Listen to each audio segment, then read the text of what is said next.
Our next witness is David. That's correct, sir. David, please.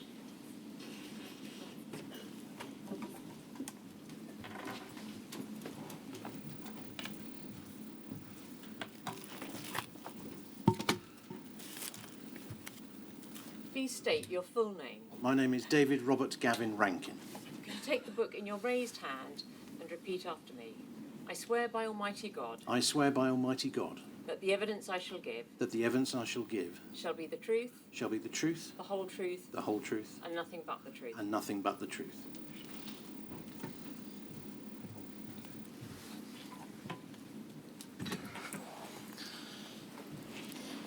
David, you have haemophilia A, and you started bruising when you were very young, and you'd been adopted, and so there were concerns that your adoptive parents were mistreating you. That's correct. But then you were diagnosed with haemophilia by a family friend GP who spotted the signs, and you were told that it was severe initially. Yes. But subsequently that was changed down to moderate. Yes, in the 1970s, late 1970s, there was a re-diagnosis for mild to moderate. While you were growing up as a child, what impact did the haemophilia have on your life? I was prevented from doing a lot of things. I was encouraged not to do any activities that could potentially cause me harm. The main impact would have been at school when I was prevented from any sort of physical activity. So I believe teachers didn't want the responsibility of being in charge of me when an injury occurred. So, for instance, I was very keen to play football as a young lad, but prevented from doing so because of the risk of injury. However, I was given a linesman's kit and encouraged to run the line. Not the same thing. My hero was Gordon Banks and I wanted to be a goalkeeper. You were initially treated with plasma, then with cryoprecipitate until about 1983. Yes. And we'll come to the 1983 point in just a moment. Your mum passed away about 5 years ago, but when she was still alive, she organised for your medical records to be obtained, and you had a chunk of them at that point. Yes. And within those documents, there was a document from 1969. We're just going to have a look at that. It's 3742005, please, Henry. We can see that it's a letter to your family doctor at the time saying that you'd received treatment with cryo precipitate between August and September 1969.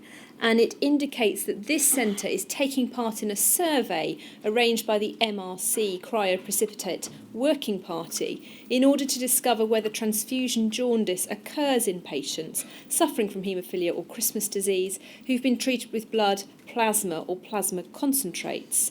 And the doctor is then asked to indicate whether or not jaundice had occurred following your treatment in August and September 1969. As far as you're aware, did your parents consent to being part of that study? I actually think this document came to light fairly recently, as opposed to when my mother was trying to obtain records, because I'm sure she would have reacted somewhat differently to that if she'd known about it. As far as I'm aware, my parents were not made aware of this study, and certainly the first thing I knew was when this letter came to light fairly recently. As you were growing up, there were discussions about you going to Trelaws, but your parents didn't want you to go there. No. What was their thinking? When I was initially adopted and it was discovered that I had haemophilia, an offer was made to take me back and replace me with somebody else. And my parents fought to keep me, fortunately. So my parents always had this attitude that I should stay within mainstream education and grow up with other people, normal people. And whilst Trelaws offered the opportunity for excellent medical care, my parents felt that being in a school that was exclusively for people with medical conditions, that possibly wasn't the best way forward for me. And with hindsight, you're very glad that you remained where you were. Indeed, the statistics for haemophiliacs from Trelaws do not make good reading. We'll come back to that feeling of being very fortunate to be here in a moment. You wanted to join the RAF as you were growing up, and you wanted to fly jets. So you tried to join the school cadet force, and Yes. they declined. I went to Portsmouth Grammar School, and they had a combined cadet force unit, and attendance was compulsory. You needed to do a minimum of a year, attend an annual camp and one weekend camp, and complete a proficiency certificate, so your initial training syllabus. I assumed I'd be joining it, and when I was excluded, I wanted to know why, and they felt, again, that the risks involved in cadet training were not appropriate for somebody with haemophilia. I did not want to be excluded from the activities that my peer group were undertaking, and so with my parents' support, I argued, and eventually the school said, OK, join the CCF, and I elected to join the RAF section of the CCF. Your parents subsequently moved down to Cornwall, and there you were able to join the local cadet force. Yes. And at 16, you applied to join the RAF itself. Yes. What happened? So at that stage, you could apply for a test in advance. So at 16, you could apply to the RAF, test in advance, and they would test, it was a short test, a weekend at Biggin Hill, to test your aptitude for pilot and or navigator. And I applied and was accepted, and set off in the very early hours of the morning from Truro Station, about 5:30 in the morning, I remember, to get to Biggin Hill in Kent. I arrived at Biggin Hill, presented myself to the guard room, and my name was not on the list. So I was quite insistent, and I said, well, I had travelled all the way from Cornwall. I had the letter with me that was the initial acceptance letter. So after a little bit of digging around, somebody came to see me and said, well, I wasn't on the list because they'd sent me another letter saying that in view of the haemophilia, which I had declared, I would not be suitable for service in the RAF. And that letter had obviously arrived after I'd left to get to Biggin Hill. And on the strength of me being quite keen and insistent, they said, well, seeing as you're here, you might as well undertake the testing. And you passed? And so the way it worked is at the end of the weekend, the list was read out, first of all for pilot, then for navigator, and then for those who were lucky enough to pass the aptitude test for both pilot and navigator. The lists were read out in alphabetical order, and first list for pilot, my name was not on the list. For navigator, my name was not on the list. For pilot and navigator, my name was not on the list. So at that point, I figured I'd made a complete and utter fool of myself. However, because I was not on the list, my name was read out last, having passed both the aptitude tests for pilot and navigator. But subsequently, the chief medical officer declined to allow you to go forward because of the haemophilia. So initially, I received a letter saying, despite the pass for the aptitude tests, in view of my medical history, I was deemed unfit, permanently unfit for service. And I argued that such characters as Douglas Bader had successfully flown with the RAF, despite being a double amputee. And at the time, I cannot remember the name of the pilot, but somebody had undergone fairly major heart surgery and had also continued to fly with the RAF. So eventually, I was invited for an interview with the chief medical officer at Goodge Street in London, and I argued my case. He argued not his case, but the case on behalf of the accountants who didn't want to run the risk of training me, only for me to be run over outside the base and being unable to fulfil my duties. After a lot of to and froing, he did offer me a desk job, which the pride of a teenager declined, rather foolishly. I subsequently realised that if I'd taken the desk job, I probably could have transferred over into a flying role at a later date. But that meant you had to decide on something that you've described as your plan B for your career. Plan B had already been initiated. The process of arguing with the RAF took some 6 years, so I didn't really give up arguing until I was 21, 22. In the meantime, I'd elected to find a job, and I found a job with National Westminster Bank. Your parents then moved away from Cornwall and you went with them. Yes. And ended up working in a bank in London. Initially in Crawley, and then I got transferred to Haywards Heath branch, where I ran into a chap called Dick Simmons, who subsequently became the training manager for the area. And he spotted something in me which I hadn't spotted, and he got me a job got me on a training course for a role in London in the Insolvency and Debt Recovery Office. So, yes, I ended up working in King's Cross. But that timeline of being in Cornwall, then moving on up to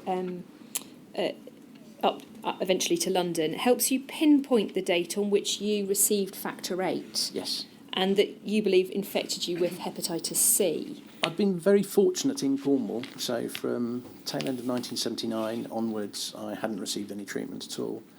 And then I joined the bank on the 2nd of August 1983, a Tuesday.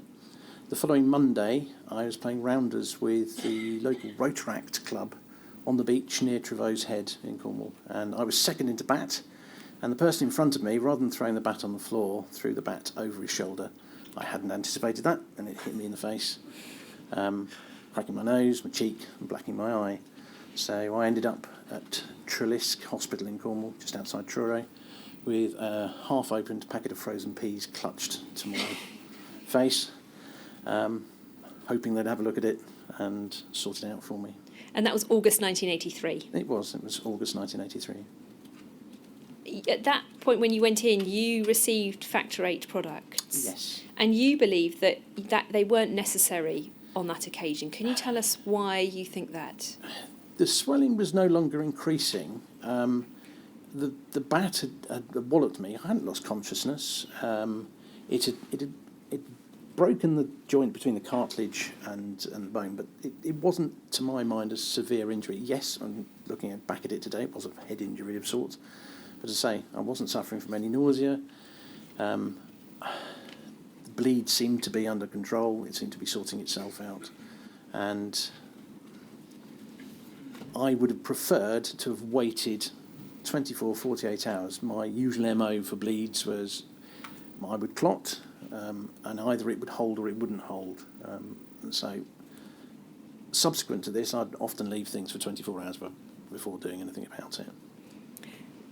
When you received the factor 8, were you warned of any risks involved in receiving it? I have no recollection of being told that there was a risk with the treatment.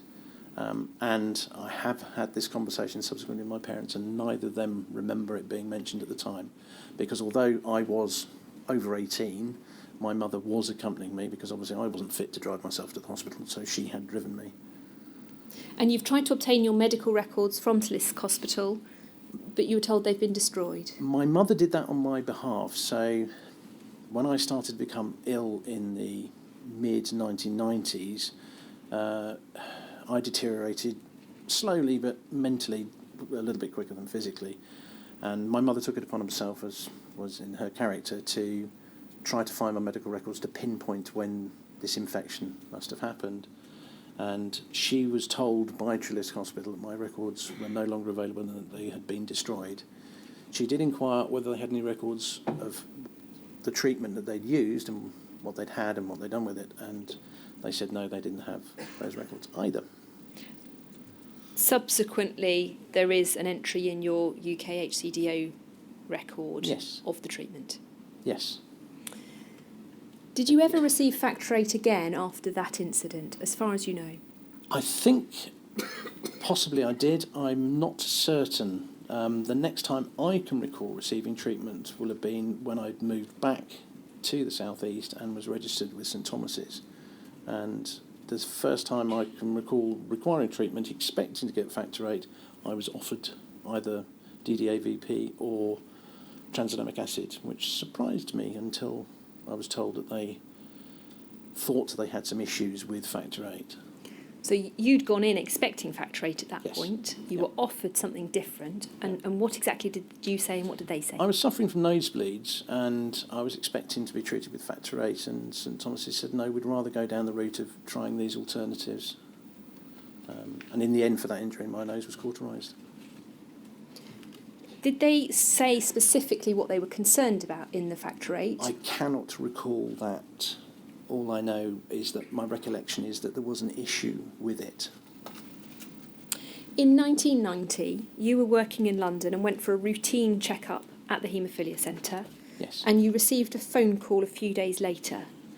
Can you tell us what was discussed on that phone call? So, I can't remember the day, but yes, I'd been in for a blood test, and they telephoned me and asked. They said they got some interesting results, and they wanted to inquire whether I had been drinking the night before. And I said, well, yes, there'd been somebody's leaving dinner, and I'd had 3 or 4 pints. And they said, oh, okay, that possibly explains the results that we've got. I inquired what that was, and they said, some of your liver functions, enzymes are elevated. And that was the end of the conversation. I was reassured by the fact that they thought it was possibly down to having a couple of beers.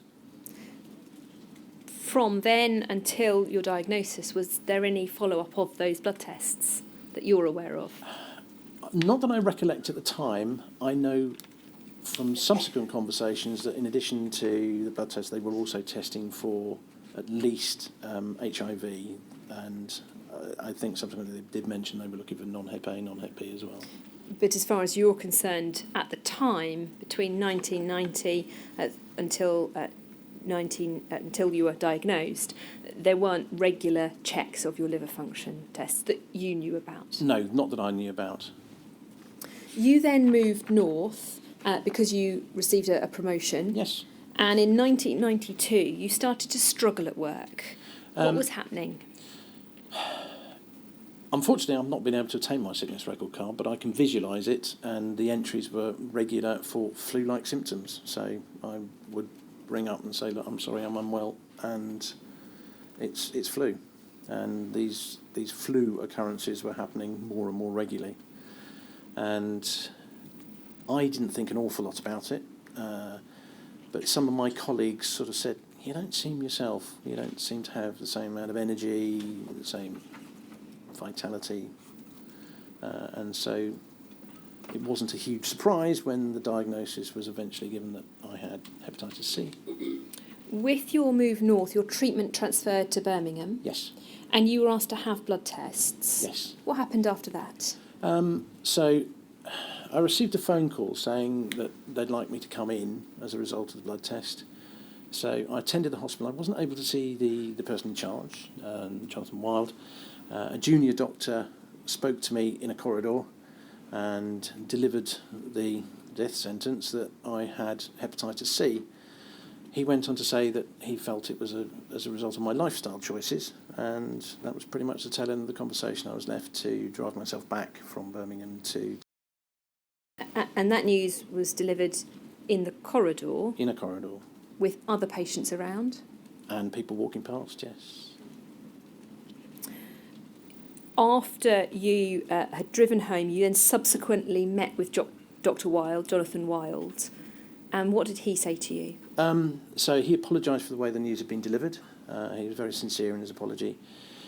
He went on to say that it was his choice to let his patients know that they had hepatitis C, and that other clinics and other trusts were not telling their patients because they had nothing to offer them in the way of treatment. And he went on to say that he didn't have anything to offer, but there was a hope that there might be something available in the future, and as soon as there was, he would let me know. And you've recorded in your statement that he said that he felt compelled to share the information with patients. He felt it was important that all patients should know the conditions that they were suffering from, in order that they could make either arrangements or changes in their lifestyle accordingly. You received a letter following up from that discussion with Jonathan Wild. We're just going to look at it. It's 0357002, please.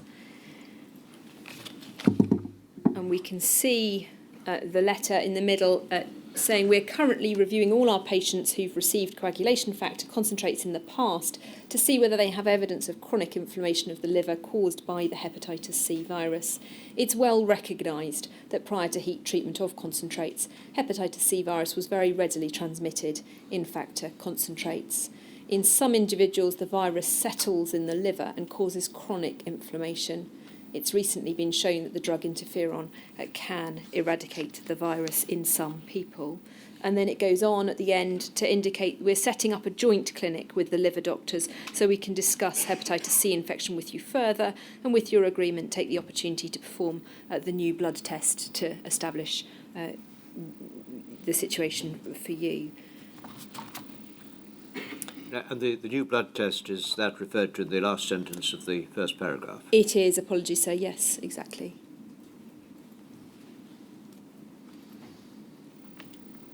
You? You attended for that blood test. Yes. And you were confirmed to be PCR positive. Yes. You didn't start treatment at that point, but treatment came later. My recollection is that it was still very much a trial, so it was a fight to get on that trial. My viral load at the time indicated that the trial would potentially not be successful, and obviously the trial was expensive, so there was a struggle to get me on that trial with interferon. But at around this time, you decided to resign from the cadet force that you'd been part of all That's of those actually years. a little later than this. Apologies. Sorry, your statement. Can you tell us when you did resign from it? Was it after treatment? Once I'd moved back to Sussex in early 2000, I believe 2002, 2003 springs to mind. I'd have to find my resignation letter. So we'll come back Yes. to that.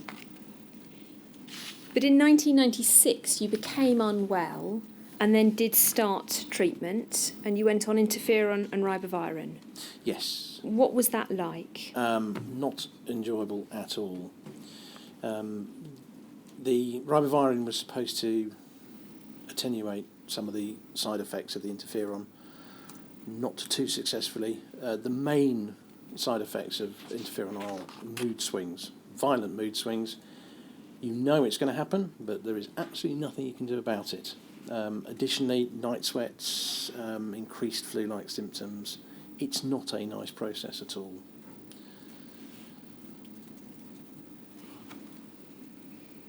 By then you were married, Yes. and you've said you were surprised that your wife put up with you at that point. My then wife had previously been out with a haemophiliac who tragically died, so she was aware of some of the things with haemophilia.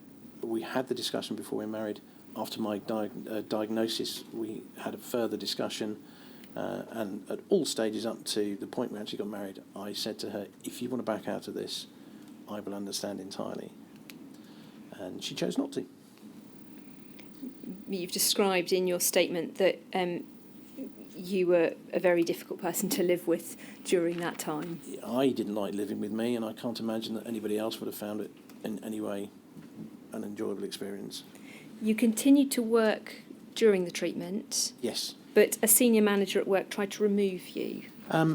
My immediate line manager had noticed difficulties, and I had mentioned to him what was going on, and he was extremely sympathetic.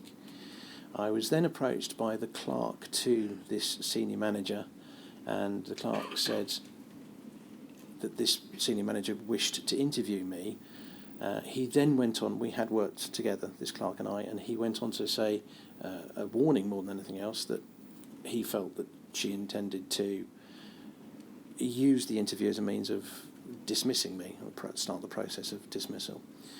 So forewarned, I went into the interview. A statement had been prepared for me, and the interview was along the lines of that I must know that my performance was not of a standard that was acceptable, and that therefore I should sign this witness statement to that effect, and that would then be the mainstay of the dismissal process. I declined to sign that statement. I felt it was inequitable and unfair and incorrect. This senior manager wasn't particularly happy about that, but there was very little that she could do about it at that point. And then what happened in relation to work? My line manager suggested that the occupational health nurse, who was due to visit anyway, should speak to me. I spoke to the occupational health nurse. She was most sympathetic, and she said, go and pack up what you've got from your desk and go home. I said, what do you mean? She said, go home. She said, we'll take it from here. She said, you will be paid sick for minimum 6 months. She said, if I can organise it, it'll be a year. During that period of time, we'll refer all of this to the bank doctor. He may wish to see you, he may not, and a decision will be taken. And the bank doctor was most sympathetic. He phoned me up and said, look, there's no need to drag you all the way down to London. If you're happy for me to speak to your medical team, he said, I'll do that, and I'll keep in contact with you and let you know what the decision was. And the decision was very favourable. NatWest was a fantastic employer. it was a case of, no, we understand entirely. Most unfortunate set of circumstances. We'd like you to retire early through ill health. We'll increase your service from 14 years to 20 years for pension purposes. You may draw down your pension immediately, and whilst you continue to live, you will have full staff benefits.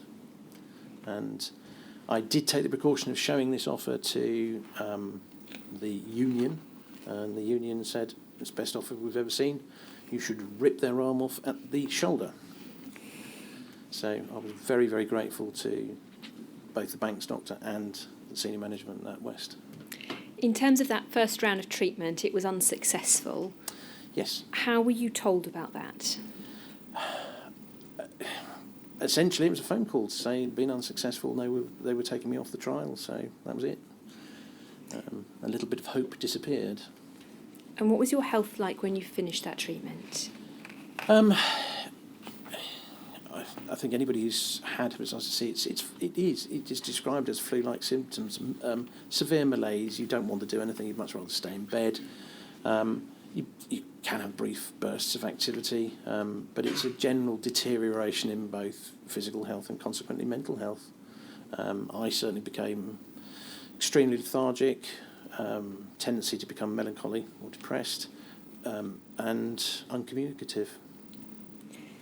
And in 2001, your marriage broke down. Yes. Partly because of the strain of her working all day, you being retired, and all the mental effects that you were suffering from. I understand entirely. It must be extremely difficult to work all day to support somebody who initially you got married, we're going to support each other, to leave the house with this person still in bed, being miserable.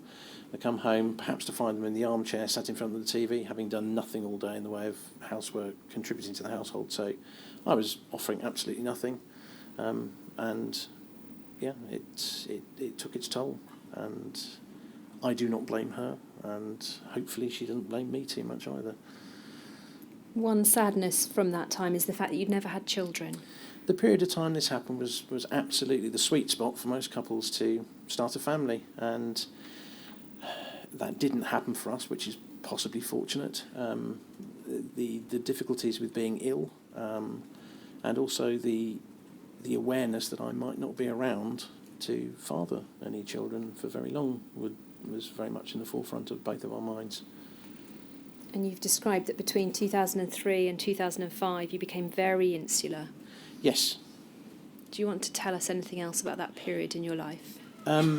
It's the slippery slope is one that you don't perceive at all when you're at the top of it. It's only really when you're well and truly going down that slope and you start to realise that having had quite an active social life, various hobbies and activities, friends, parties, meals out, etc., it just dawns on you that suddenly, through no fault of anybody else's but your own, you're sitting there on your own, hoping that nobody comes and knocks on the front door, not answering the phone, and just building a wall, is how I'd describe it, and hoping to hide behind that wall until it all goes away or it's all over. And one of the activities you'd withdrawn from was the cadet force. Yes. Why had you stopped doing that? It was an activity, I'd got so much out of cadets as a young lad, I wanted to pay that debt back. And I continued to try and do so until I realised that I really wasn't doing the things that I should be doing. I was now no longer physically capable of doing those things. So with much regret, I offered my resignation. I felt it was no longer fair to the young people. I couldn't do what I was supposed to do. In 2005, you went with some friends down to watch the 24-hour Le Mans. I did. And on the second day, you became unwell. I usual flu-like symptoms on the way down. I drove my car on the way down there, and we would go down several days before the race started, set up camp, so large marquee tent, lots of individual sleeping tents, and we went to collect some firewood, and I was feeling more and more unwell, letting other people do most of the donkey work. And then I just took to my bed, and that was it. I never did get to see any of the racing. I heard it, but didn't get to see any of the racing. And I was in more and more pain. Not entirely sure where it was. It was just about all over. And so once we were due to come home, I was not in a fit state to drive. So I said to my friend, I'm afraid you're going to have to drive home. And it was an agonising trip home for me. And shortly after we got back, I realised that things were not getting better. So the next thing was an ambulance trip from my house to St Thomas's. And then subsequently, you were moved from St Thomas's up to Addenbrooke's. My recollection is there was some dispute is the wrong term. My mother wanted me to go to Addenbrooke's. I'd already been to Addenbrooke's for my assessment prior to transplant, and my mother felt that I needed to be in Addenbrooke's. St Thomas's didn't think I was stable enough to transfer, but eventually the point came when both hospitals agreed that was the way forward. So it was an ambulance trip from St Thomas's to Addenbrooke's. In the meantime, my reaction to the painkillers, mainly morphine, was that I'd become delusional, I think. Certainly I was having some very spectacular hallucinations. I have got some relatively clear memories of that time, but they are pretty haphazard. And looking back, sometimes you're not entirely sure what was really going on and what were the hallucinations and the paranoia that you were Certainly. I do know that I had already had the diagnosis of hepatic encephalitis, so that would contribute to it, plus also large amounts of morphine. You stabilised and were allowed to go back to your parents' house. Addenbrooke's got me stable, and they said, look, you can wait here for a liver, but it's probably going to be better for you if you're in a more familiar and friendly environment. So I went back to, rather than going back to my house because I wasn't fit to look after myself, I went to wait at my parents' house, and mainly bedridden. And you were waiting for a call to say there was a suitable liver transplant? Yeah. The process had been explained to me quite clearly that when a suitable liver, I was fairly close to the top of the list at this stage, and as soon as a suitable liver, for those of you who don't know, it's basically blood type for liver transplant. So as soon as an O positive liver became available, they would give me a call, and I would get myself up to Addenbrooke's. My dad would drive me up to Addenbrooke's, and then we'd go through the pre-operation process in preparation for the liver, and that's indeed what happened. We got a phone call. We did get told to treat it as a dry run because they weren't certain whether that liver would be in a fit state to transplant by the time we got the liver and me together at Addenbrooke's. I don't recall being told where the liver was coming from, but they did say it wasn't from in-house, it wasn't sourced in-house.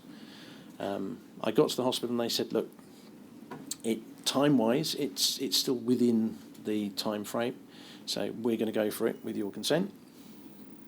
At that stage, it's not a case of consent, it's the only choice you've got. So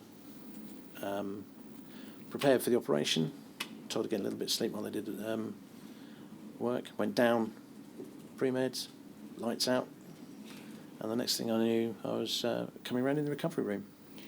And initially it seemed like everything had gone fairly well, but after 48 hours you deteriorated.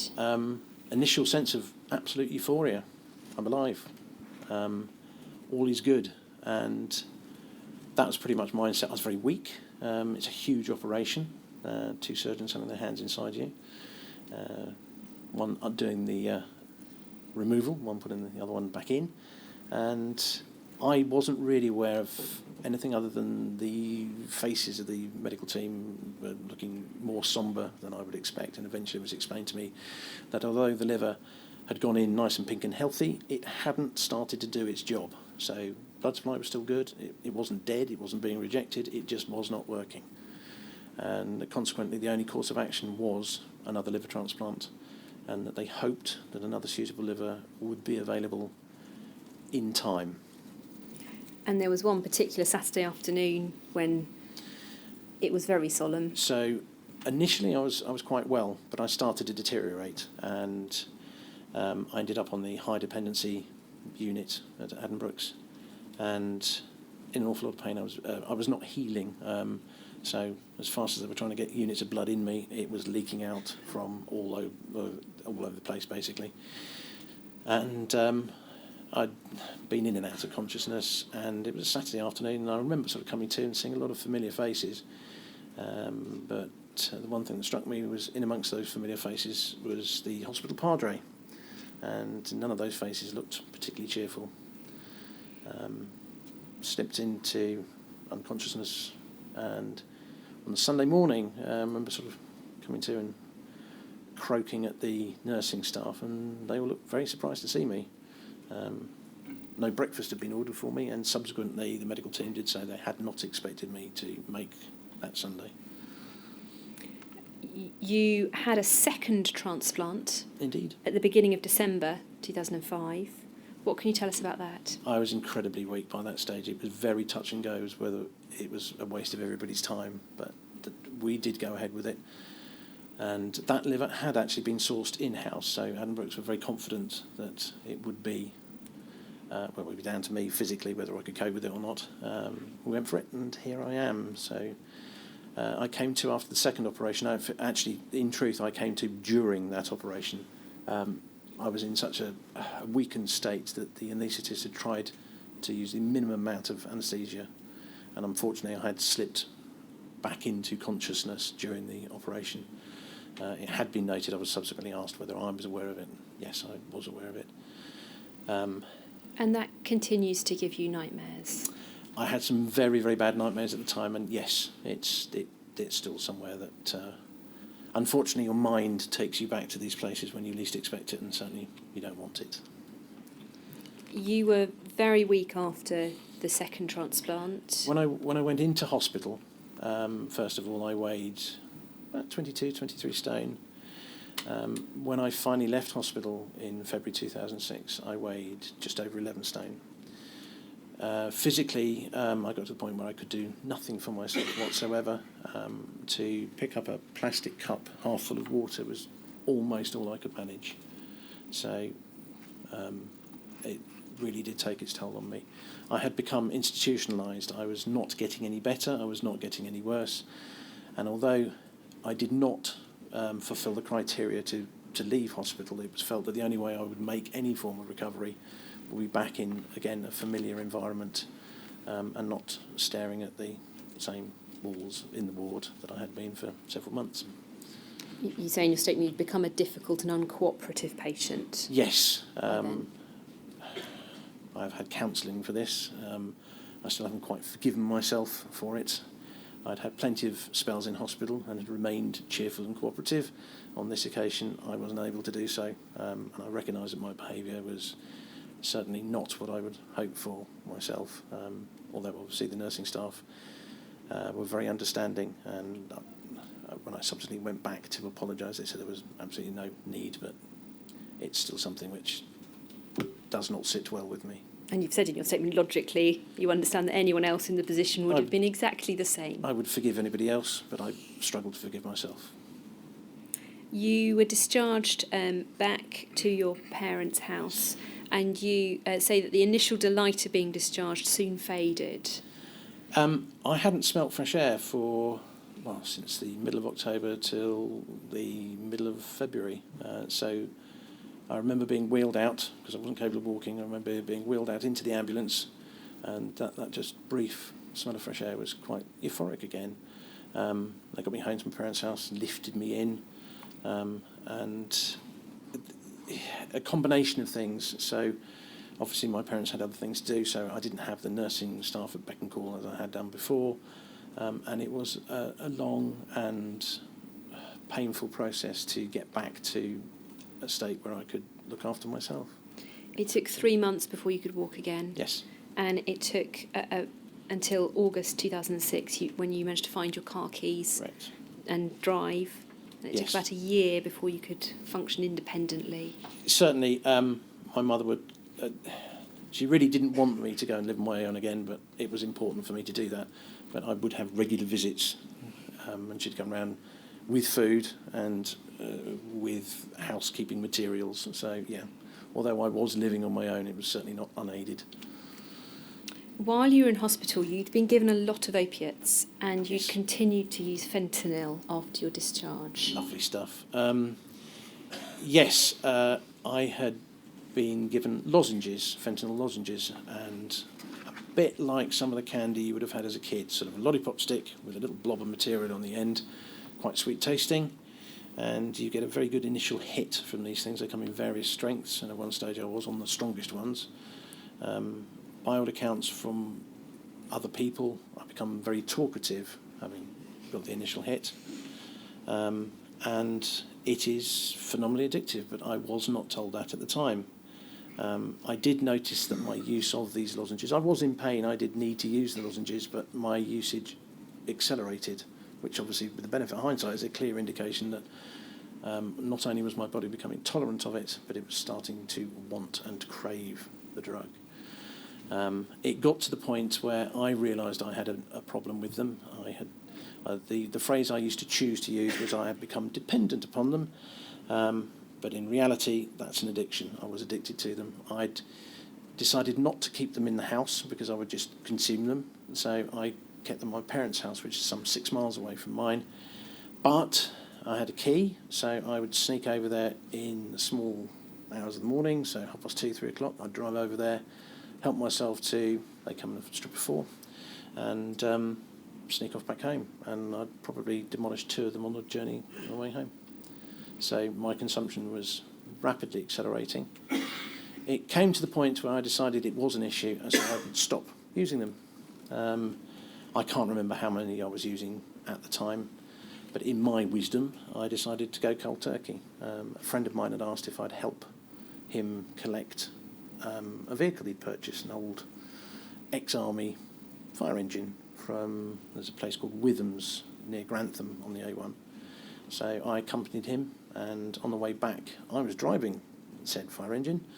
It's a lovely warm day coming down the M11, had both doors open on the side of it, and then I started to shiver, and I became very, very shivery. I thought, that's a bit odd, obviously a bug of some sort. By the time we got back to Plumpton, quite a long journey, I'd started to experience paranoia. I could feel my skin crawling. Local pub, and I was quite convinced that all these people, I know everybody in there, but they were all staring at me. They all had some intent, I don't know which. So I retreated home, spent a very uncomfortable night, and the following day I rang my mother to say, I don't know what's going wrong, something's on. And she figured it out. She said, when's the last time you had some fentanyl? I said, Friday, it's now Sunday. But I hadn't got any, and I'd used the stash at her house, unbeknownst to her. So she phoned local pharmacist who said, I can't give you any fentanyl, I haven't got any, but I have got a patch. I'm willing to let you have a patch, which it'll take a while to kick in, but we'll tide you over until we can get you some lozenges. And so that was it, straight back on the lozenges for another period of time. And I did speak to my GP, very understanding man, but he said, no, we've got to step down the analgesic ladder. I wasn't prepared to do that. So in the end, I went cold turkey again. I went on holiday with some friends of mine to Spain without any lozenges. It was a torrid 4 or 5 days, more for them than for me, I suspect. But I did come home, and I haven't touched them since. But it had taken you 3 years to Yep. be free of the dependency. Since the second liver transplant, you've had regular blood tests for hepatitis C. Yes. And you are undetectable. Yes. And the doctors are puzzled by that. Puzzled would be an understatement, yes. Do you want to say what's been happening? So I had an enormous viral load before my first liver transplant and before my second liver transplant. So there is no other case on record of somebody with such a high viral load no longer having any trace of hepatitis C in their system. So mine, it was 2005, the last transplant, so we are now some nearly 14 years on. And regular blood, 6 monthly blood tests, no sign of hepatitis C to date. However, the medical team are not willing to give me an assurance that that's the end of it. So I still have that sword of Damocles hanging over my head.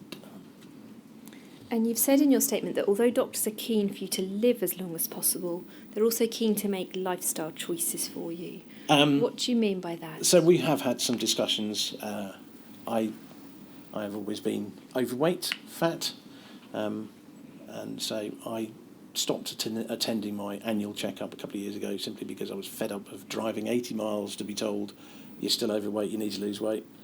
The conversation regarding my blood work's been constant for all of that time, so I elected not to go anymore.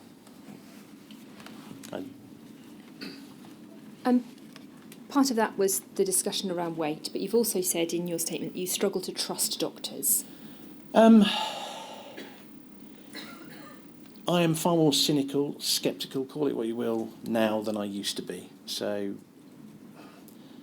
I have no choice. I need to trust the NHS, and I'm absolutely convinced that every person I deal with has got my best interests at heart. But it is difficult to disassociate what has happened to me with current treatment. And another aspect of that has been the question of records going missing and the availability of your medical records. Yes.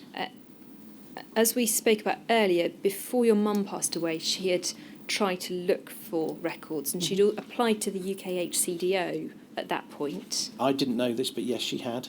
You've now discovered that that's what she had done. Yes. And she received some documents from them, but there seemed to be some missing. And then in August this year, your father received a further letter from them providing further records. Yes, out of the blue, he said to me, I've had contact addressed to your mum. He said, do you want me to follow it up? I said, yes, by all means. So he, totally unsolicited on our behalf, somebody had done another trawl through the records and discovered that they did have some records that they claimed they didn't have the previous time. The original letter, which was, you say, was addressed to your mum, was we've recently become aware of the fact that we have additional information. If you want it, please email us. Yeah. And your dad followed that up. He did. And we've got the letter in response. It's 3742003. Please, Henry. Thank you. It's from August 2019. And it says this: we're contacting you because you previously requested a copy of the personal information held about your relative at the National Haemophilia Database. Following that request, we sent you all the information that was held on our electronic database. It was assumed at the time that the electronic record was a complete record. However, on recent inspection of the paper archive, we discovered that some details from paper forms submitted to the database in the 70s through to the 90s were archived but not entered into the electronic record. These forms were submitted many years ago by your relative's haemophilia centre when the database was held in Oxford, before paper reporting was phased out in 2000. Please see the enclosed additional paperwork that we found on your relative when going through this archived material. We apologise unreservedly that you were not sent all the information after your initial request, and for any distress or difficulties that this may have caused.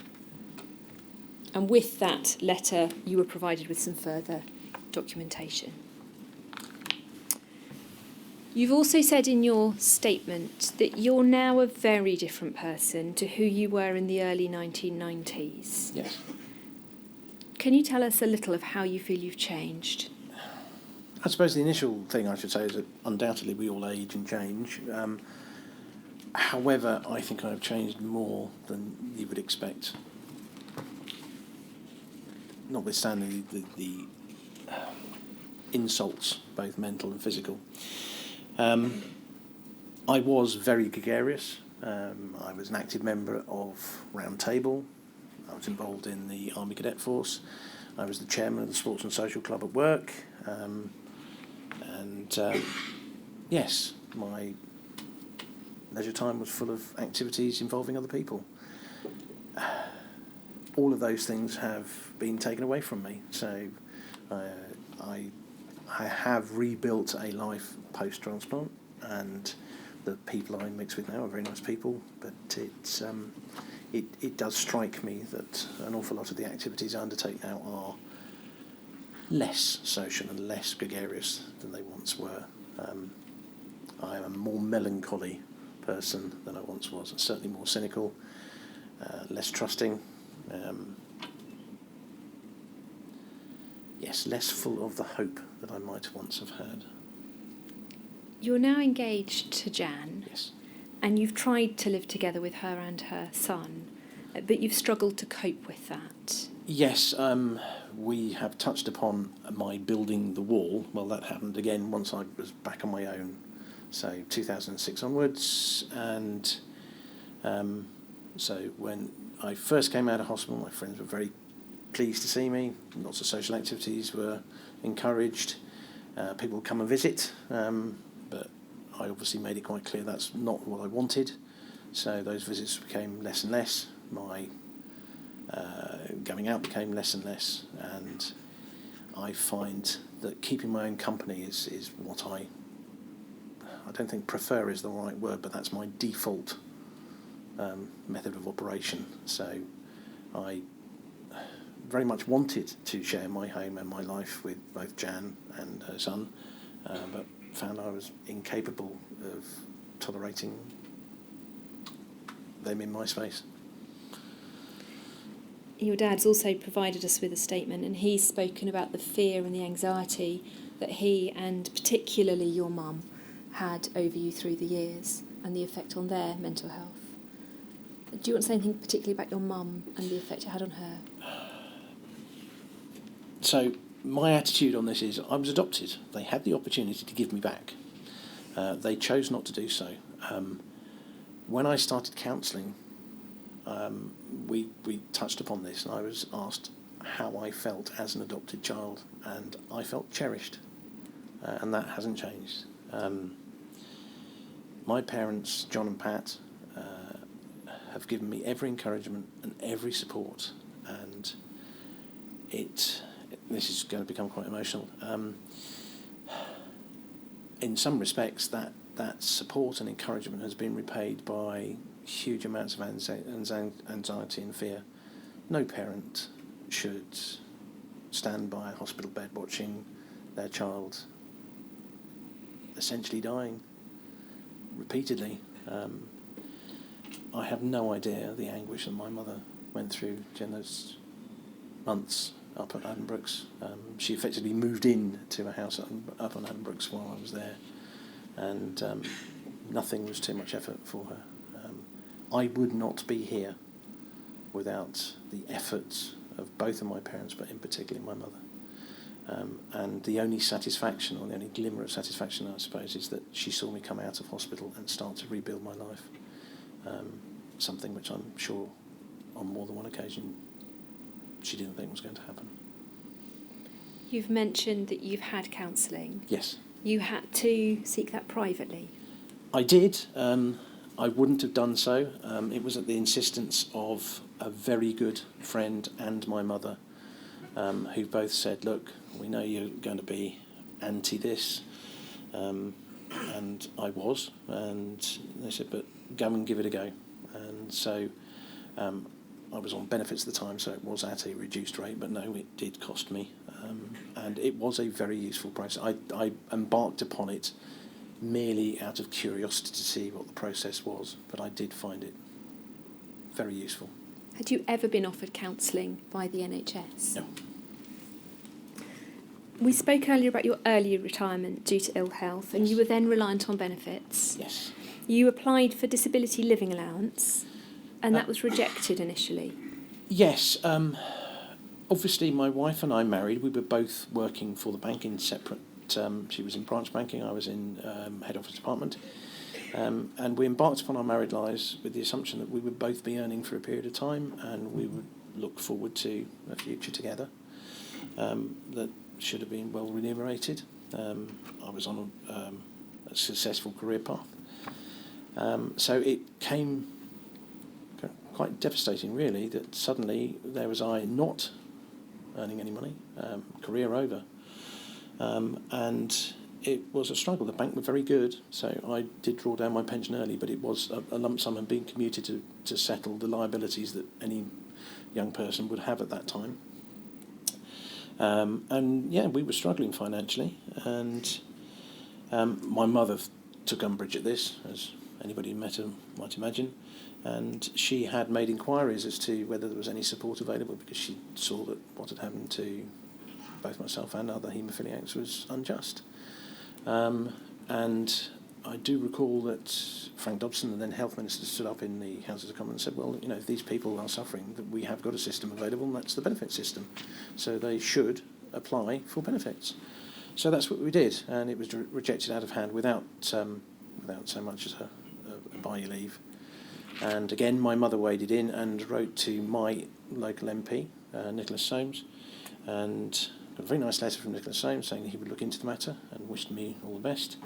And within a very short period of time, I cannot recall exactly how long it was, received a letter saying, we've reviewed the situation and you are going to receive benefits in full for life. So the higher rate of disability for life.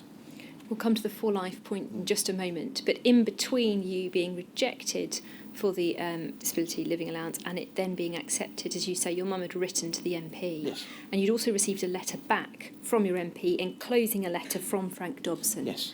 And we're just going to have a look at that now. At 0357003, please, Henry. And it says this: we're not entirely sure of the date. We can see it in the top right corner, but it's not entirely clear what it is. But the response is this: I'm sorry to hear that Mrs. Rankin's son has haemophilia and has been infected with hepatitis C. On the 28th of July last year, I announced the decision not to introduce a special payment scheme for people infected in this way. Ministers do appreciate that they and their families felt deep disappointment at the decision. I wrote to the Haemophilia Society explaining the reasons for this decision and stressing the particularly careful consideration which had been given to all the issues. The government's general policy is that compensation or other financial help to patients is only given to patients when the NHS or individuals working in it have been at fault. After looking at a number of different approaches to the question of special payments and thinking long and hard about the issues involved, ministers decided that they could not make an exception to that general policy in the case of haemophiliacs infected with hepatitis C. The government is funding a project developed by the Haemophilia Society which aims to meet the advice and information needs of young people with haemophilia who've been infected with hepatitis C. I hope that Mrs. Rankin and her son will accept that the issues were very difficult in this case and that the most careful consideration was given to them. And then it notes that you had then been awarded the disability living allowance. What was your mum's thoughts about that response? Inadequate, I think, would be an understatement.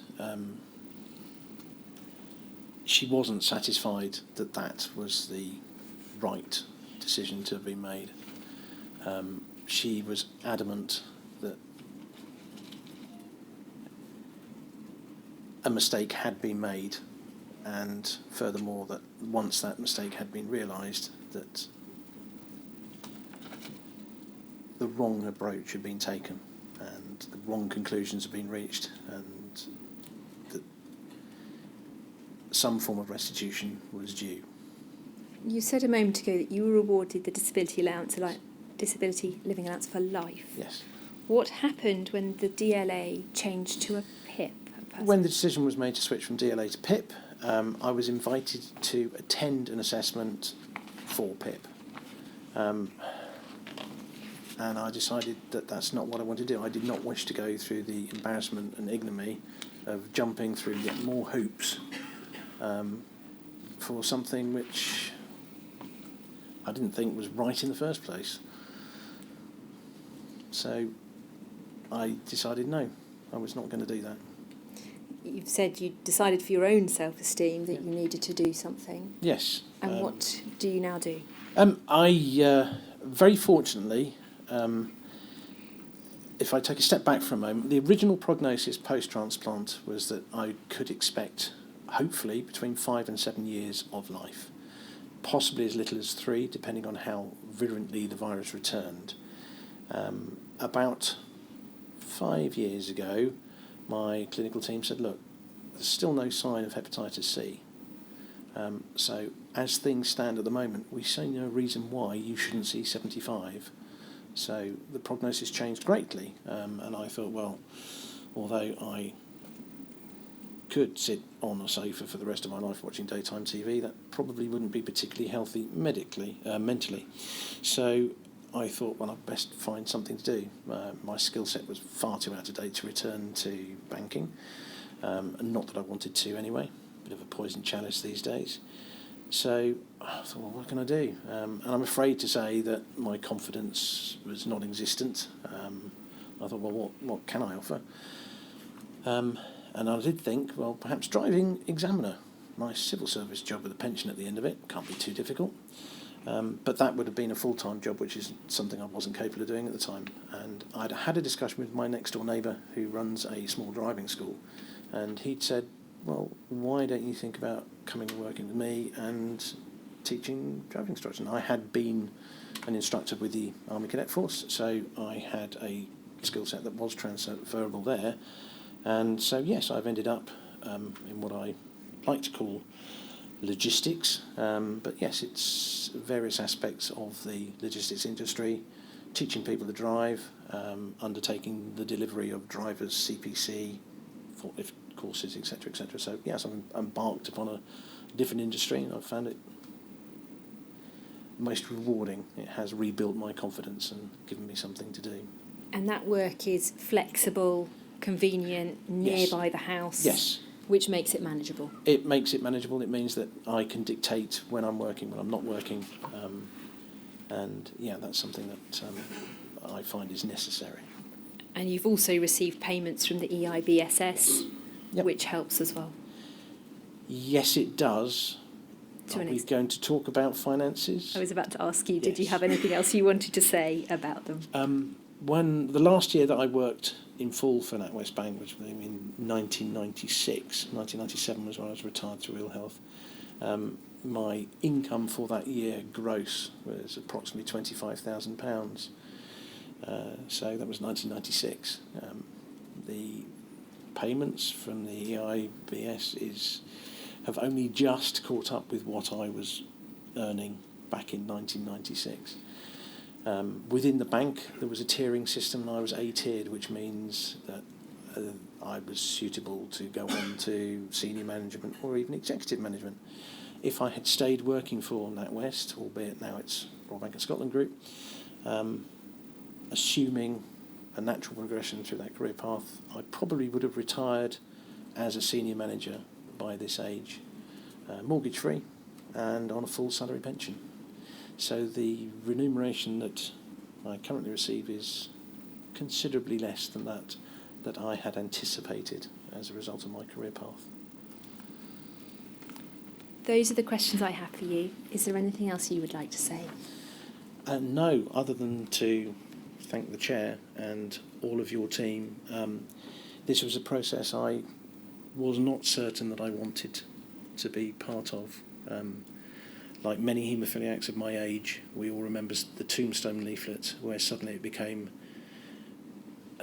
necessary to be anonymous, and it's something that stays with you. But your team have made it, if not an easy process, a process that has not been difficult. So thank you, Sir Brian, and thank your team. Well, you've given us a detailed, objective, precise account of what's happened to you, concentrating, I suspect, more upon the facts than upon your intimate feelings about it. That may be a reflection of the wall that you've described. But thank you very much for that. It is, as all witness evidence is, but yours in respects which is true of yours alone and not of others, particularly valuable to this inquiry. Thank you. Thank you, Sir Brian.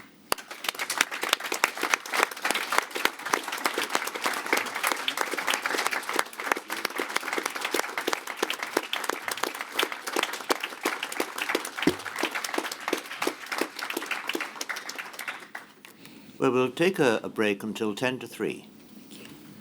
10 to 3.